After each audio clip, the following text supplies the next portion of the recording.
व्यस्तता के बाद में आज विधायक जी हमारे साथ में, हालाँकि इनका डिमांड जो है कर्म पर्व में झारखंड में ही नहीं बल्कि झारखंड से अलग स्टेट बंगाल, उड़ीसा से लेकर के सभी जगह पर है, लेकिन बहुत कम जगह समय दे पाते हैं। फिलहाल का अभी अपडेट ये है कि विस्थापन आयोग का गठन कर लिया गया है, जिसका विवाद जो है कि बहस जो है कि विधायक जयराम महतो का सदन के अंदर में दीपक बिरुवा मंत्री के साथ में हुआ था, तो क्या इससे लाभ मिलेगा पब्लिक को? इनसे जुड़ते हुए बात करते हैं। विस्थापन आयोग का गठन कर लिया गया, इससे लाभ क्या मिलेगा पब्लिक विस्थापन आयोग के गठन से अगर चूँकि वो धरातल पर सटीक रूप से काम करेगा, को? हुँ, तो सबसे पहले विस्थापन का मतलब क्या है कि आप कोई कंपनी आपका ज़मीन ले रही है, जो लोग वहाँ रहते हैं उनको वहाँ से विस्थापित करना।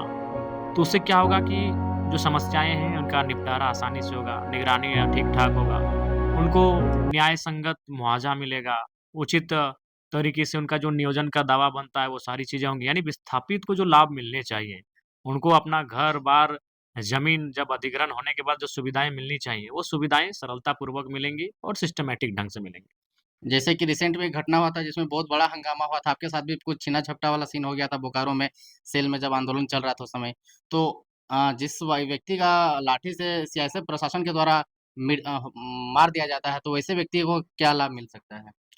देखिए, उस पर बिल्कुल उस पर क्या होगा विस्थापन आयोग के होने से उन सारी चीज़ों की निगरानी करेगी, उन चीज़ों की जाँच-पड़ताल करेगी और विधि सम्मत कार्रवाई करेगी, विधि सम्मत उनके साथ न्याय होगा, ये सारी चीज़ों को सुनिश्चित करेगी। तो मेरा पहले से शुरू से माँग रहा है, चूँकि मैंने हमेशा कहा है कि मैं ज़मीन को पहले नंबर पे रखता हूँ, फिर मैं नौकरी को क्योंकि हमारे बाप-दादा के पास नौकरी नहीं था, लेकिन ज़मीन था, उससे परिवार का पेट भरा जाता था। इसलिए मैं बार-बार ज़मीन के मुद्दों को हमेशा पहले स्थान पर मैंने रखा है। और मैं हमेशा मुखर होकर विस्थापन के मुद्दों पर, ज़मीन संबंधित मुद्दों पर, ज़मीन अधिग्रहण के मुद्दों पर मुखर रहा हूँ। और इस बार जो मेरा गैर सरकारी संकल्प था, सबसे हुँ, पहले मैं आपके चैनल के माध्यम से झारखंड की जनता को बताना चाहूँगा कि गैर सरकारी संकल्प का मतलब क्या होता है। जी। चूँकि देखिए, मैं इसमें अपनी प्रशंसा नहीं करूँगा, लेकिन एक बात है, मेरे विधानसभा में प्रवेश करने के बाद से झारखंड के लोगों ने विधानसभा के टीवी को देखना शुरू किया, कि विधानसभा में होता क्या है, नेता लोग करते क्या हैं। नहीं तो लोग बहुत कम लोग इंटरेस्ट रखते सबसे पहले आप जान लीजिए कि सत्र जो होता है, सदन जो चलता है, उसमें कई पीरियड हुँ, हुँ, पीरियड 1, पीरियड 2, पीरियड 3 हुँ, हुँ। सबसे पहले जब सदन स्टार्ट होता है तो अल्पसूचित प्रश्न से स्टार्ट होता है। यानी आप कोई सवाल करते हैं, हुँ, जैसे राज्य स्तरीय कोई सवाल आप किए, विभाग के मंत्री उसका जवाब देंगे। उसपे आपकी बहस हुई, चर्चा हुआ, परिचर्चा हुआ। फिर उसके बाद तारांकित प्रश्न होता है, उसमें भी किसी पार्टिकुलर सब्जेक्ट पे आप सवाल ठोके हैं सदन में, विभागीय मंत्री जवाब देंगे। वो आधे-आधे घंटे का सेशन होता है। उसके बाद आता है शून्यकाल। शून्यकाल में आप 50 से 100 शब्दों के बीच सवाल पूछ सकते हैं। हाँ, कोई माँग कर सकते हैं सरकार से। जैसे कि मेरे विधानसभा में फलाना स्थान में रोड जर्जर है, रोड बनना चाहिए, हुँ, अस्पताल का निर्माण होना चाहिए, हुँ, हुँ। पुल बनना चाहिए, कोई भी माँग आप कर सकते हैं। वो शून्यकाल कहते हैं, वो आपको डिमांड करना है और वो 1 दिन में 25 विधायक ही कर सकते कर हैं। सकते हैं। आपको तो रात को 25 विधायक कैसे सेलेक्ट होते हैं, कौन करेंगे? वो आपका रात को जाके आपको उपस्थिति देना पड़ता है। जितना जल्दी जो हाँ, पड़े। जितना जल्दी उसमें माने भागा-भागी वाला सिस्टम है। जैसे हम लोग कॉलेज में लाइन लगते हैं हुँ, ना, हुँ, उसी तरह वहाँ विधायक लोग लाइन लगते हैं। जो जितना जल्दी पहुँचेगा वो रात को पाएगा। वो पाएगा और 12 बज के 1 मिनट में सब साइन करेंगे अपनी-अपनी उपस्थिति। अगर फिर उस समय कोई छँट गया, तो फिर उसको छँट जाएगा। तो उसके 12 बजे रात में जाना पड़ेगा। हाँ, 12 बजे रात में। वो हो गया शून्यकाल। ठीक है। अल्पसूचित सवाल, तारांकित सवाल, शून्यकाल। उसके बाद आता है ध्यान आकर्षण। हुँ, इस बार जो आपने देखा होगा टुंडी विधायक ने जो सिंदरी के मुद्दे को लेकर जो बहस किया था, हाँ, हाँ। योगेंद्र प्रसाद मंत्री जी से, हुँ, वो ध्यान आकर्षण का सवाल था। अच्छा। वो भी लगभग आधा घंटा से 45 मिनट तक चलता है। एक दिन में 2, 3, 4 तक का माने विधायकों का ध्यान आकर्षण पटल पर आता है हुँ, और बहस होता है। ध्यान आकर्षण के बाद 1 घंटे का रेस्ट दिया जाता है, हुँ। भोजन के लिए। भोजन व्यवस्था होती है विधायकों को बढ़िया बढ़िया मज़ेदार खाना होता है। अच्छा, बहुत सारे लोग सवाल करते हैं, बीच में रोकना चाहेंगे, क्या-क्या भोजन में मिलता है? ज़रा पब्लिक को भी बता दें। भोजन में रोटी मिलता है, दाल मिलता है, तड़का मिलता है, मछली मिलता है, मीट मिलता जो है, खाइए। रसगुल्ला मिलता है, तरह-तरह के पकवान होते हैं, दही बड़ा मिलता है, सलाद मिलते हैं, फ्रूट सलाद मिलता है, पापड़ मिलते हैं, माने अच्छा खर्चा होता है, खाना खिलाने में हुँ, अच्छा खर्चा होता है अंदर में।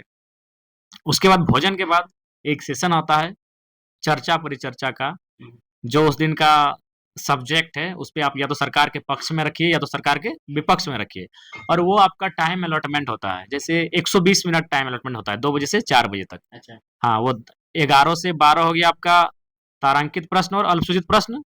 12 से लेकर 1 तक हो गया शून्यकाल और ध्यान आकर्षण। 1 से 2 तक हो गया भोजन करना। और 2 से 4 तक हो गया आपका वाद विवाद बहस, सरकार के पक्ष में या तो सरकार के विपक्ष में। उस पर क्या होता है, 15 मिनट का कटौती प्रस्ताव, अच्छा। यानी विपक्ष उस पर कटौती प्रस्ताव डालती है।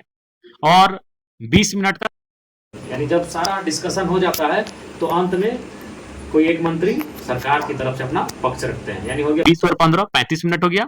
यानी बचा कितना आपके पास, 85 85 मिनट बचा। तो उसमें से क्या होता है, 81 विधायक हैं, 81 विधायक और 85 मिनट। तो उसमें क्या होता है, जेएमएम को 34 विधायक तो 36 मिनट, बीजेपी का 21 विधायक तो 22 मिनट, और बाकी पार्टी का जितना विधायक है उतना ही मिनट मिलता है। यानी जेएलकेएम को 1 मिनट मिलता है, आईएसयू को 1 मिनट मिलता है, आपका एलजेपी को 1 मिनट मिलता है और जेडीयू को 1 मिनट मिलता है। और वो आपका 4 बजे सदन समाप्त हो जाता है। कभी कभी 5 बजे तक 1 घंटा बढ़ा सकते हैं अगर सबकी मर्जी हुई तो। ये हो गया। लेकिन गैर सरकारी संकल्प एक ऐसा विषय होता है जो प्रत्येक सत्र में एक ही दिन चलता है, बाकी दिन प्रत्येक दिन होता है।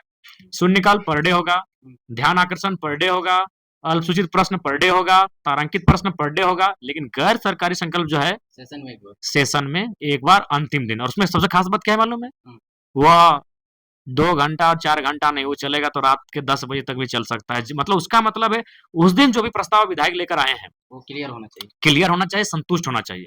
अगर वो संतुष्ट नहीं होंगे तो बहस होगा। जैसे मैंने देखा एकदम एक जिद्दी बालक की तरह अड़ गए थे हम, जिद पे अड़ गए थे कि मंत्री जी बताइए, आप कुछ नहीं सुनेंगे, अध्यक्ष महोदय कुछ नहीं सुनेंगे, बताइए 15 दिन में, 45 दिन में, 55 दिन में, 150 दिन में आप कब आयोग का गठन कर रहे हैं, कुछ नहीं सुनेंगे क्योंकि विस्थापित सर पे गोलियां खा रहे हैं। तो वो मेरा जो सवाल था वो कहां से आया था, गैर सरकारी संकल्प, जो सत्र में एक ही दिन चलता है, इसीलिए टाइम ज्यादा मिला क्योंकि वो सभी विधायक डालते हैं। लगभग इस बार शायद 34 विधायक डाले थे गैर सरकारी संकल्प, और इससे पहले जो बजट सत्र था उसमें 42 विधायक डाले थे गैर सरकारी संकल्प। यानी लगभग हर विधायक गैर सरकारी संकल्प को डालते ही डालते हैं, कुछ को छोड़कर। मंत्री नहीं डाल सकते हैं, बाकी कुछ बड़े लीडर हैं तो वो नहीं डालते हैं, लेकिन अनुमान प्राय विधायक लोग इसको डालते हैं। क्योंकि इसमें क्या होता है कि जो मांग आप करते हैं, और जनरली इसमें क्या होता है, ज्यादातर विधायक अपना क्षेत्र के मुद्दा को मांगते हैं कि अमुक जगह पर एक सड़क बनना चाहिए। जब तक वो मंत्री नहीं बोलेंगे कि सड़क बना देंगे तब तक वो बैठेंगे नहीं। मंत्री जी हाँ तालाब बनना चाहिए या फिर पुल बनना चाहिए, जब तक मंत्री नहीं बोलेंगे चलिए आपका 6 महीना में पुल बना दे रहे हैं, तब तक वो सदस्य बैठेंगे नहीं। उसमें अंत में क्या होता है कि अपना प्रस्ताव को वापस लेना पड़ता है। जब तक आप फिर ये बोलिएगा नहीं कि मैं अपना अभिस्ताव प्रस्ताव वापस लेता हूँ, तब तक आपको बैठने की अनुमति नहीं है, तब तक बहस होगा। तो इसलिए देखिए मैंने अभिस्ताव प्रस्ताव वापस लेने से पहले 2 लाइन भी कही, मतलब डायलॉग शायरी टाइप। हाँ, कि मैं अपना अध्यक्ष महोदय बोले कि तो माननीय सदस्य अपना विस्तार प्रस्ताव को वापस लीजिए। तो ये गैर सरकारी संकल्प में मैंने इसलिए डाला था क्योंकि मुझे मालूम था कि बाकी दिन समय नहीं मिलेगा बहस का, और उस दिन समय आपको पर्याप्त मिलता है। उस दिन रात 10 बजे तक भी होता है, कभी-कभी तो 12 भी, कभी 1 बजे रात भी हो जाता है। चूँकि 40 विधायक डाले हैं, अगर सभी 5, 10, 7 मिनट तक लगातार वो संतुष्ट नहीं हुए, तो ऐसे ही तो मतलब 5 घंटा, 6 घंटा, 7 घंटा खिंच जाएगा सदन। आप मंत्री से विरोध करते हैं, बहस करते हैं, आपको बहुत सारी योजनाओं को लेने में दिक्कत आ सकती है।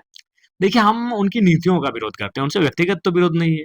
अभी हम माननीय मंत्री दीपक, काफी हॉट टॉक हुआ, सबने देखा, पूरे राज्य ने देखा। लेकिन आज जैसे ही नीति बना, मैंने स्वीकृत कर ली गई है, इस आयोग गठन को जो स्वीकार कर लिया गया है, मैंने धन्यवाद उनको दिया क्योंकि विभाग उनका है। हमारी लड़ाई भी उनसे होगी और धन्यवाद हम उन्हीं को देंगे।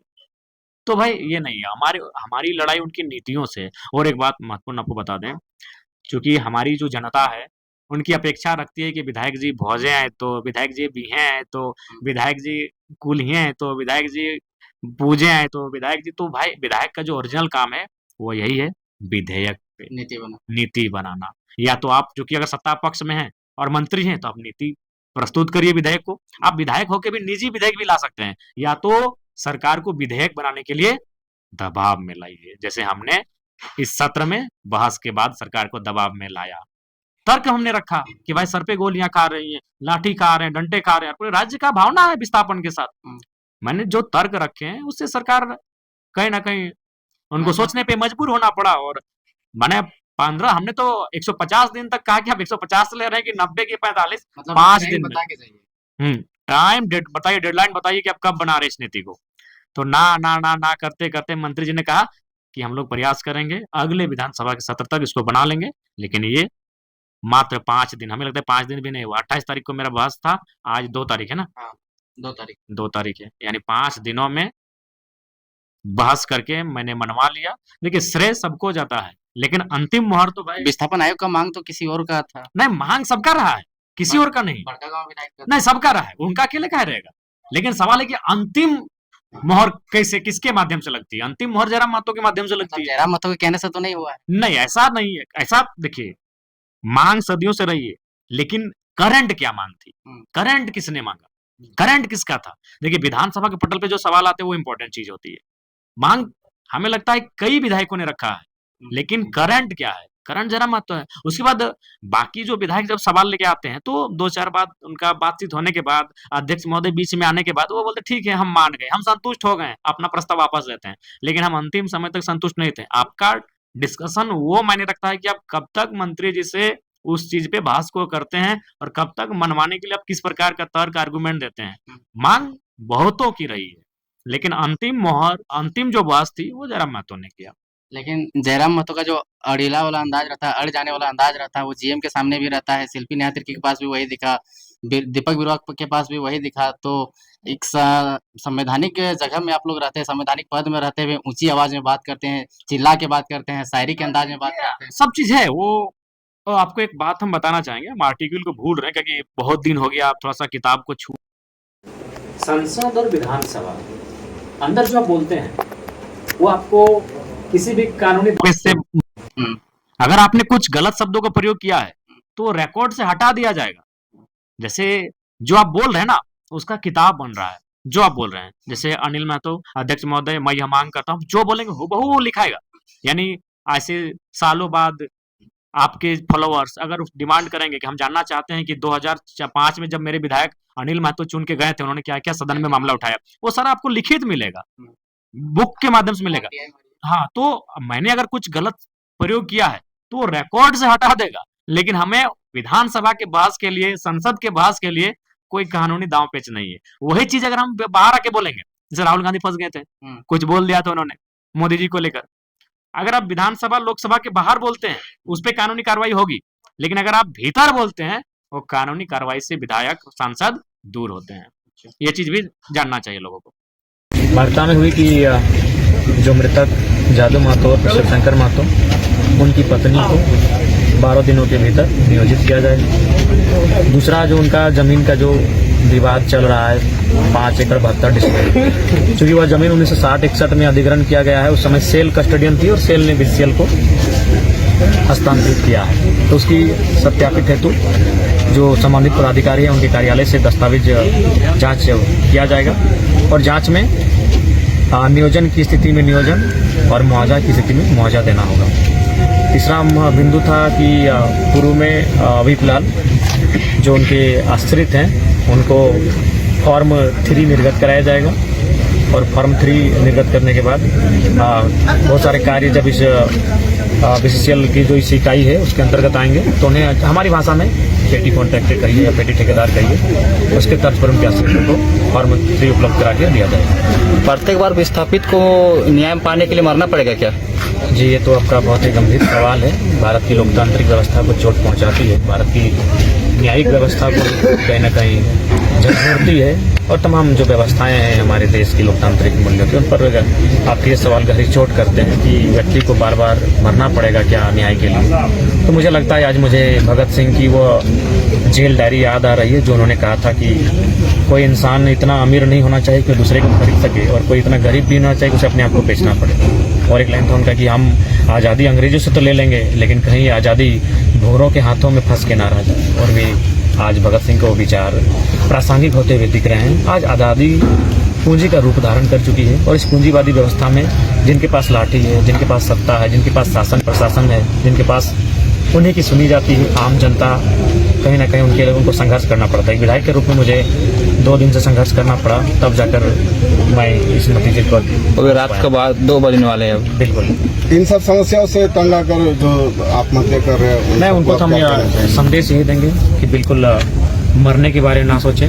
अगर जरूरत पड़ी और लगा कि आपके न्यायपालिका, कार्यपालिका, विधायिका, पत्रकारिता, इन सब चीज़ों से आप न्याय नहीं मिल रहा है, आपके आस उम्मीद कम हो रही है और आपको अगर विद्रोह की भावना पनपती है तो आप अपने जान देने के बारे में ना सोचें। जिसके कारण आप शोषित हो रहे हैं, जो आपके ऊपर जुल्म कर रहे हैं, उनके खिलाफ प्रतिकार करें, उनके खिलाफ